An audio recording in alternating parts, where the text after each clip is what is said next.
Hi, and welcome to RhAPP Roundup. I'm Audrey Gibson, here to walk you through the standout sessions and themes from Friday, September 26, 2025 at the RhAPP National Conference in Denver. If you missed day 2, here's what went down.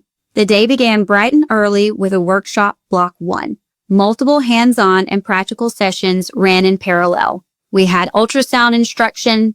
We had joint injection workshops led by Shannon Gazzoni and Andrea Mace and Jennifer Myeloid. We had an awesome DEXA session by Michelle Volansky.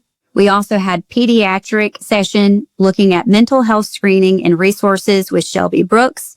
And we had a talk on rheumatology emergencies from Julie Keegan-Strasser and a session on fibromyalgia mimics by Vanessa Hill and Christine Stamatos.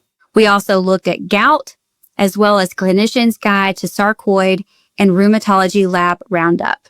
This block allowed attendees to select what they most wanted to sharpen, whether procedural skills, pediatric insights, lab interpretation, or rheumatology emergencies. Shortly after that, we had our first plenary session, Year in Review Pharmacotherapy, which was led by Jessica Farrell and myself. We spotlighted recent advances in rheumatology therapeutics, safety updates, and practice-changing data. Following the year in review, we heard, "Dude, where's my B-cell?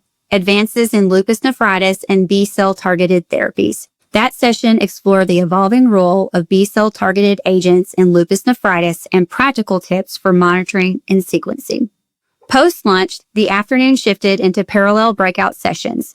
Some stand-up topics include the Rheum-GI Connection, Skin in the Game, Bridging Dermatology and Rheumatology, as well as the Pediatric Year in Review, Introduction to IgG4-related diseases, osteoporosis, and musculoskeletal ultrasound in JIA. After that, we had the workshop block 2, which offered an even deeper dive. We looked at cross-specialty Rheum-GI, as well as inflammation at the heart of it all with Laura Ross, rheumatic disorders and mental health, pediatric hands-on musculoskeletal ultrasound, and PharmD Roundup. We also had additional ultrasound workshops and looking at the future, including AI. We also had some joint injection workshops as well. Later that evening, we had an accredited symposium titled Beyond the Dryness, Unraveling Sjögren's Disease, looking at pathophysiology, systemic manifestations, and evolving treatments.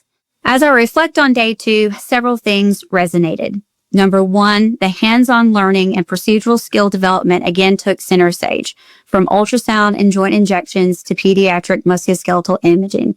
I know as a new PA, that would have been something I would have loved to have had. We also had cross-disciplinary integration was prominent, looking at sessions bridging rheumatology with GI, dermatology, mental health, oncology, and cardiology.